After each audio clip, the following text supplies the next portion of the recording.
आइए इस समय के लिए हम सुमन साथ में प्रार्थना करेंगे और प्रभु जी हम धन्यवाद देते हैं प्रभु आज के सुंदर समय के लिए प्रभु जो तूने हम सबको अपनी महिमा के लिए अपनी स्तुति आराधना के लिए जमा किया मौका दिया। हम धन्यवाद देते प्रभु महिमा के योग्य प्रभु स्तुति के योग्य परमेश्वर सर्व सामर्थ्य परमेश्वर तू हमारे बीच में है प्रभु। हम धन्यवाद का बलिदान चढ़ाते हैं प्रभु आज के दिन के लिए आज के सुंदर समय के लिए हम धन्यवाद देते प्रभु। आज के वचन के लिए हम प्रार्थना करते प्रभु हम सबके जीवनों में प्रभु ये वचन 100 गुना फलवंत होने पाए प्रभु जी अपने दास को अपनी सामर्थ्य से भरे प्रभु जी महिमा के योग्य महाराजा हम धन्यवाद देते प्रभु। परमेश्वर पिता तू महान और सच्चा जीवित सामर्थ्य परमेश्वर है। परमेश्वर तू सच्चा है तेरा नाम सबसे ऊंचा है। यीशु तू महान है तू राजा है। हम धन्यवाद देते हैं प्रभु तारी बड़ाई प्रशंसा की भेंट यीशु तेरे चरणों में अर्पित करते सुने और प्रभु आमीन। तो प्रभु का हम धन्यवाद करते हैं कि परमेश्वर दयालु है और परमेश्वर अनुग्रहकारी है और परमेश्वर शांति का राजकुमार है।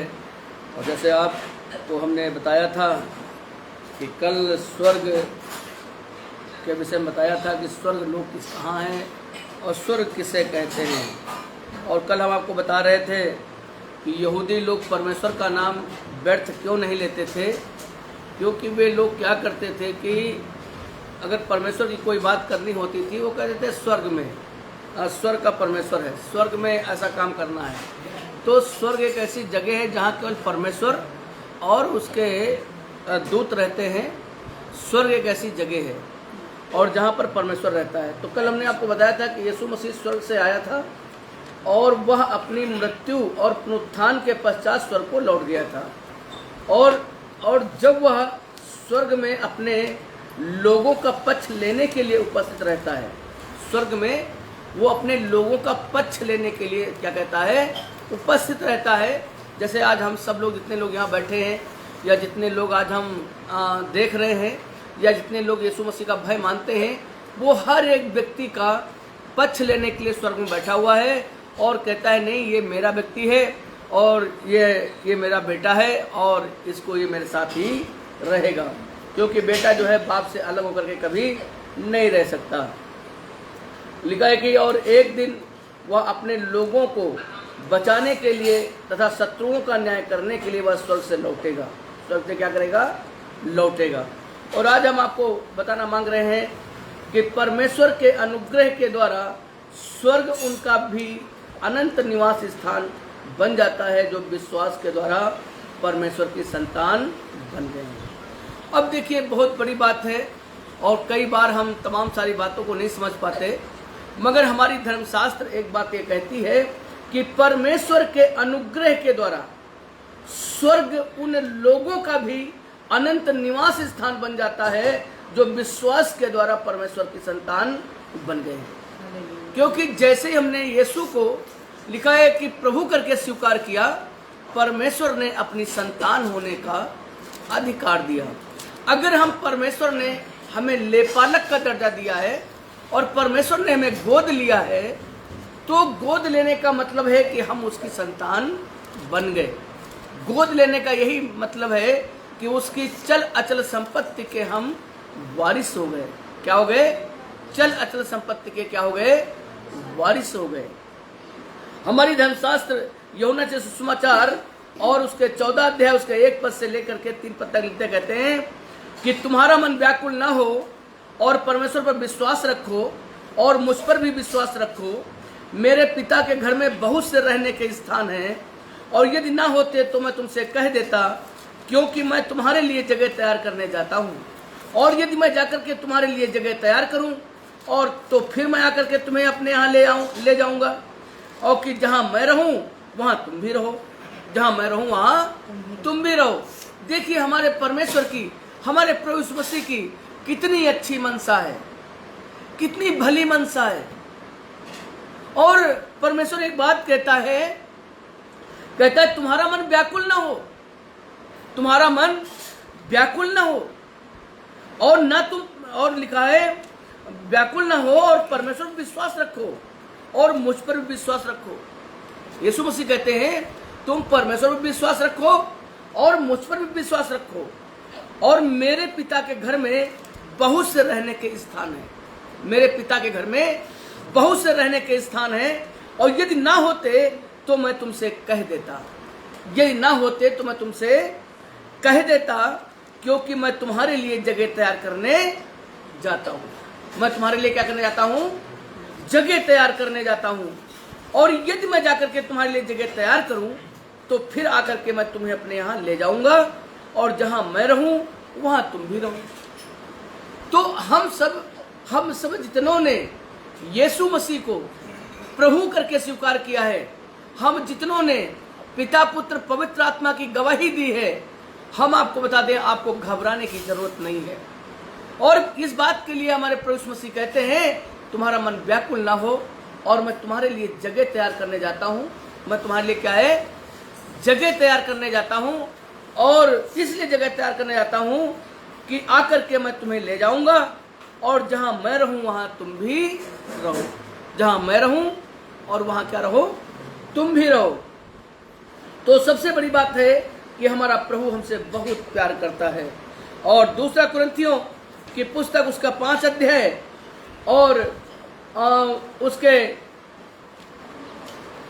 दूसरा कुरिन्थियों 5 अध्याय उसके पहले और दूसरे पद को लिख के कहते हैं, क्योंकि हम जानते हैं कि जब हमारा पृथ्वी पर का डेरा सरी का घर गिराया जाएगा तो हमें परमेश्वर की ओर से स्वर्ग में एक ऐसा भवन मिलेगा जो हाथों से बना हुआ नहीं परंतु चिरस्थायी है, और इसमें तो हम कराहते और बड़ी लालसा रखते हैं और अपने स्वर्गीय घर को पहन लें। अब यहाँ पर एक बात लिखा है कि जब कुरिन्थियों शहर की कलीसिया को दूसरा पत्र पौलुस ने लिखा तो कुरिन्थियों शहर की कलीसिया को संबोधित करते हुए हमारे पौलुस ने इस बात के लिए पवित्र आत्मा ने उनके द्वारा लिखवाया, क्योंकि हम जानते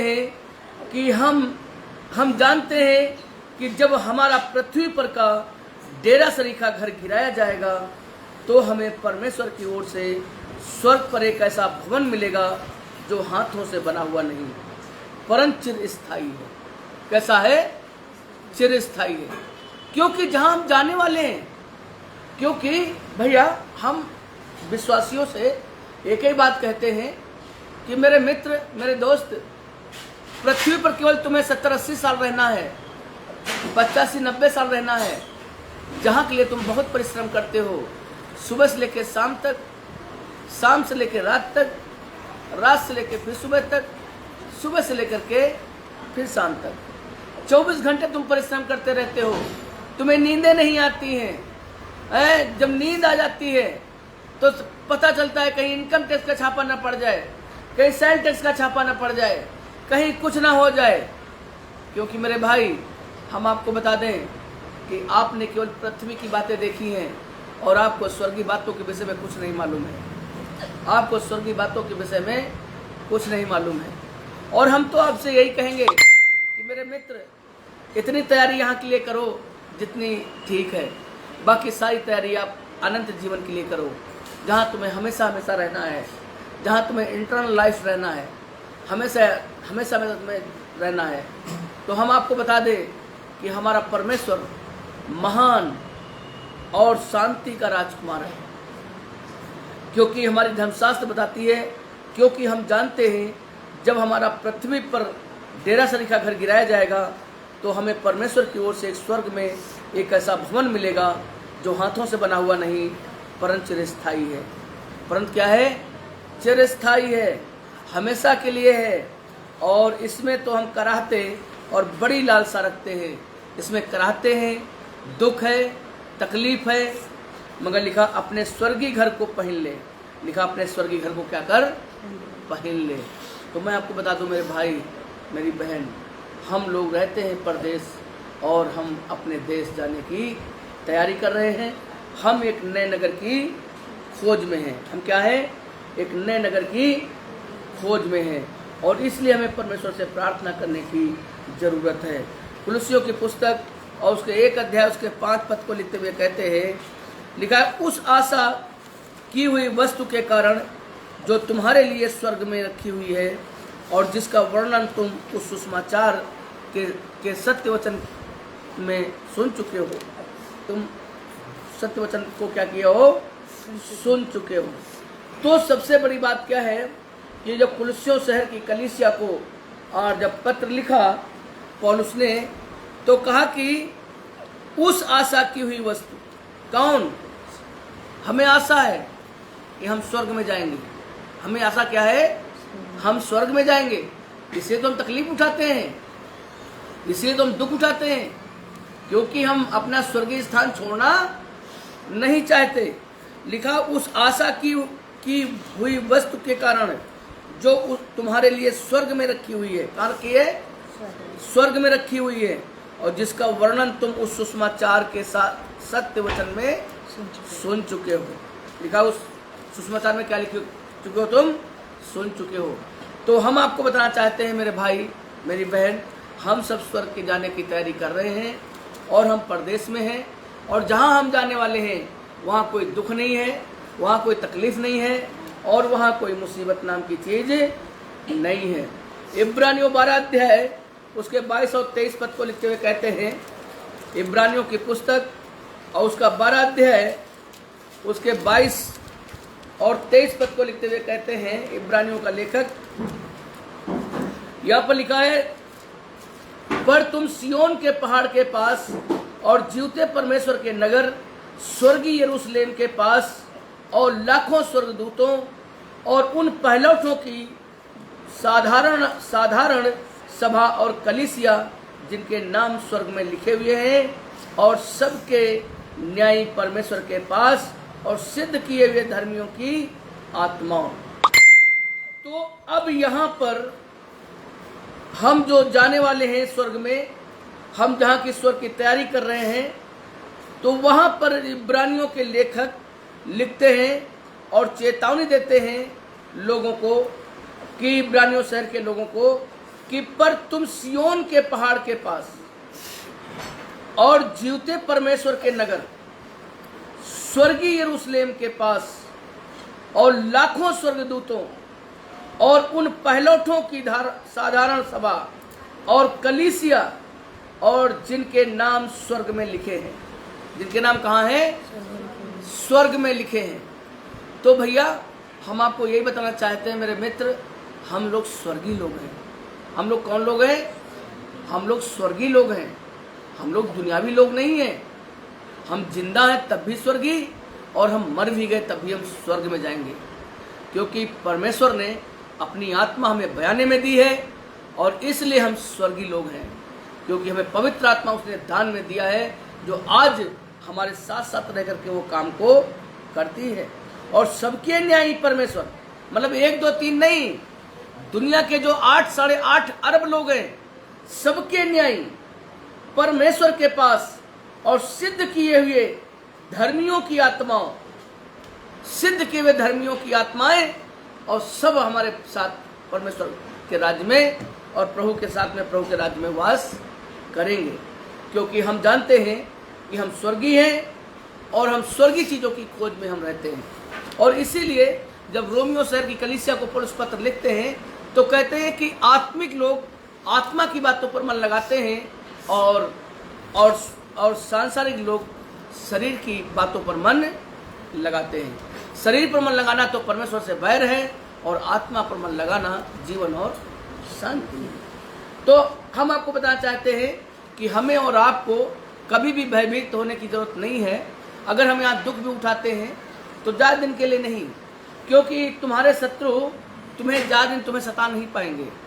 तुम्हारे शत्रु ज़्यादा दिन तुम्हें सता नहीं पाएंगे, क्योंकि तुम परमेश्वर के बेटा और बेटी हो, और तुम हमेशा परमेश्वर के बेटा और बेटी बनकर के तुम रहोगे, और कोई दुनिया की ताकत तुम्हारा बारबांका नहीं कर सकती। पहला पत्रस की पुस्तक उसका पहला अध्याय और उसके 3 पद से लेकर के 5 पद तक लिखते हुए कहते हैं, पहला पत्रस पहला अध्याय 3 से 5 तक लिखा है कि हे हमारे प्रभु यीशु मसीह के परमेश्वर और पिता का धन्यवाद हो, कि जिसने यीशु मसीह के मरे हुए में से जी उठने के द्वारा अपनी बड़ी दया से हमें जीवित आशा के लिए नया जन्म दिया है। राधा कृष्णन हमारे देश के राष्ट्रपति थे, दार्शनिक थे, शिक्षक थे। जब उनसे पूछा गया कि मसीहत क्या है, तो उन्होंने कहा मसीहत एक नया जन्म है, और यही है जो किसी भी धर्म में नहीं पाया जाता है। सारी बातें आपको मिल जाएंगी, मगर नए जन्म की बात आपको कहीं नहीं मिलेगी।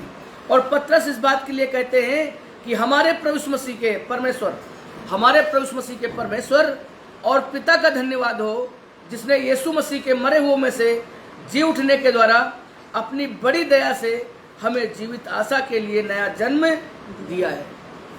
नया जन्म क्या है? दिया है, अर्थात एक अविनाशी और निर्मल और अजर मीरास के लिए, जो तुम्हारे लिए स्वर्ग में रखी है। कहाँ रखी है? स्वर्ग में रखी है, और जिसकी रक्षा परमेश्वर की सामर्थ्य से विश्वास के द्वारा उस उद्धार के लिए जो आने वाले समय में प्रकट होने वाली है की जाती है। तो हम आपको बता दें मेरे भैया, हम लोगों को बहुत ही अपने आप को मालूम होना चाहिए कि हम लोग स्वर्गीय लोग हैं, हम लोग परमेश्वर की संतान हैं, हम लोग प्रभु के लोग हैं, और इसलिए हमें कभी भी चिंता करने की ज़रूरत नहीं है। इसलिए दुनिया की चीज़ों से हमें कोई भी मोह और मोह माया रखने की ज़रूरत नहीं है। और मोह माया रखने की ज़रूरत क्यों नहीं है? क्योंकि हमें इस बात के लिए मालूम होना चाहिए कि हमारा परमेश्वर महान है, हमारा परमेश्वर दया का सागर है, हमारा परमेश्वर शांति का राजकुमार है, और हम एक दिन अपने नगर में जाने वाले हैं। हमारा प्रभु आएगा, तुरही फूंकी जाएगी, नरसिंह का सा ऊंचा शब्द होगा, अपने सारे दूतों के साथ में वो आएगा, और जैसे ही तुरही फूंकी जाएगी, मुर्दे अविनाशी दशा में जी उठेंगे, जो जीवित हैं उनका रूप बदल जाएगा, और हम पलक झपकते ही अपने प्रभु यीशु मसीह के पास में बादलों पर यीशु मसीह हमारा स्वागत करने के लिए खड़ा रहेगा। वहाँ हमारा स्वागत करेगा यीशु मसीह, क्योंकि ये बात हमें सब लोगों को मालूम होना चाहिए, और जिससे परमेश्वर बड़े नाम को बड़ी महिमा देने पाए। क्योंकि हमारी धर्मशास्त्र इस बात के लिए कहती है कि उनके लिए सदैव परमेश्वर की उपस्थिति में रहना, स्वर्ग में रहना है। तो हम लोग क्या है, सदैव परमेश्वर की उपस्थिति में रहेंगे। कहाँ रहेंगे? स्वर्ग में। हम लोग इधर उधर नहीं रहेंगे, हम लोग हमेशा, क्योंकि लूका के सुसमाचार की पुस्तक उसके 23-43 को लिखते हुए कहते हैं, लूका 23-43 में लिखा है,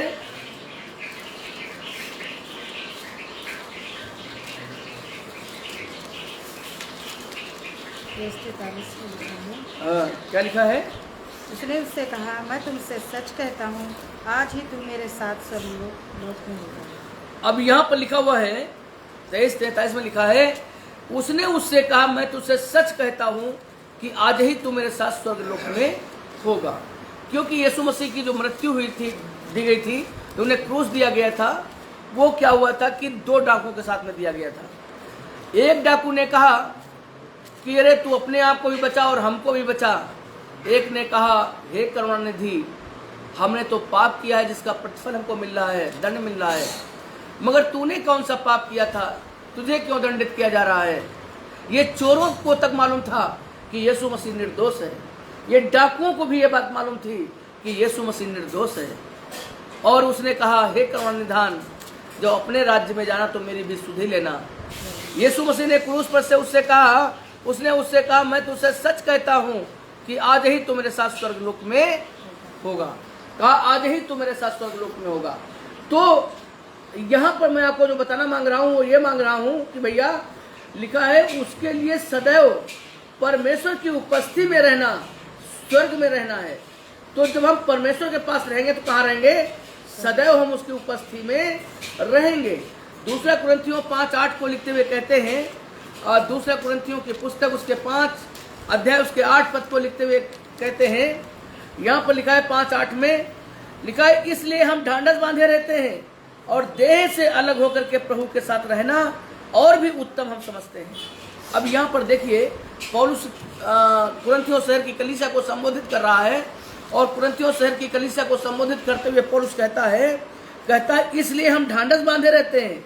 कौन कहता है? पौलुस कहता हम ढांढस बांधे रहते हैं, ढांढस बांधे रहते हैं और देह से अलग होकर के, लिखा देह, ये शरीर, देह से अलग होकर के प्रभु के साथ रहना और भी उत्तम समझते हैं। मतलब प्रभु के साथ रहना और भी उत्तम समझते हैं। इस देह से अलग होकर के दुनियावी चीज़ों को, दुनियावी क्रियाकलापों को कहता मैं मारते हुए कहता है कि मैं प्रभु के साथ रहना और भी उत्तम मैं समझता हूँ, क्योंकि हमारा प्रभु यीशु मसीह जो महान है, जो शांति का राजकुमार है, जो हमें बड़ी शांति देता है। और इसलिए फिलिपियों की पुस्तक 1:23 को लिखते हुए पौलुस कहते हैं, फिलिपियों की पुस्तक 1:23 में लिखा हुआ है, क्योंकि मैं दोनों के बीच अधर्म में लटका हूं और जी तो चाहता है कि कूच करके मसीह के पास जा रहा हूं, क्योंकि यह बहुत ही अच्छा है। अब ये कहता है जीवित रहना मसीह है।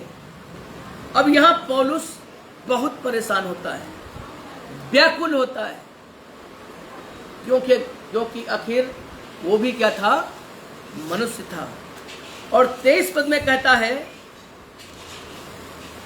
अगर 22 पद से हम पढ़ दें, 22 और 23 पढ़ दें, लिखा, पर यदि शरीर में जीवित रहना ही मेरे काम के लिए लाभदायक है तो मैं नहीं जानता कि किसको चुनूं, मैं किसको चुनूं। और यहाँ पर कहता क्योंकि मैं दोनों के बीच में अधर्म में लटका हूँ। कहता मैं दोनों के बीच में अधर्म में लटका हूँ कि मैं जीवित रहूं या मैं यहाँ से कूच कर जाऊं। कहता मैं यहाँ जीवित रहूं कि मैं यहाँ से कूच कर जाऊं। मैं दोनों को अधर्म में लटका हूँ और जी तो चाहता है कि कूच करके मसीह के पास जा रहा हूँ।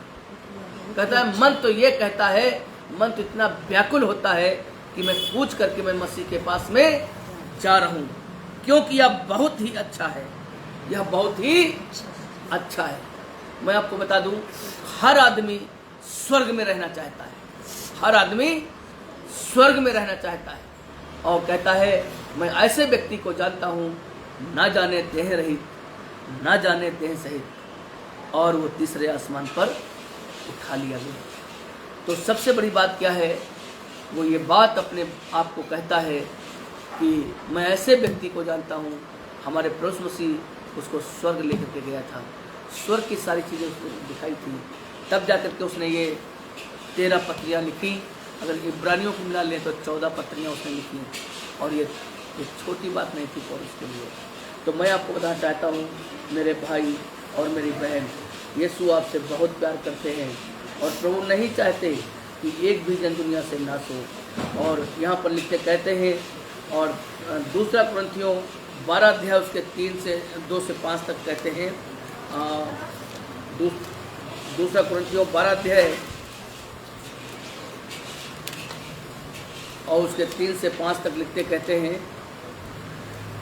लिखा मैं ऐसे मनुष्य को जानता हूँ, न जाने देह रहित देह सहित, न जाने देह रहित, और परमेश्वर ही जानता है कि स्वर्ग लोक पर उठा लिया गया। कहाँ उठा लिया गया? स्वर्ग लोक पर उठा लिया गया।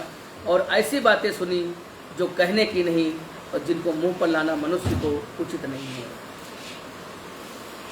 और ऐसे मनुष्य पर तो मैं घमंड करूंगा, परंतु अपने पर अपनी निर्बलताओं को छोड़ और अपने विषय में घमंड ना करूंगा। क्या बात है? यहाँ पर कितनी गंभीर बात वो कहता है। 2 से लेकर 3 पद तक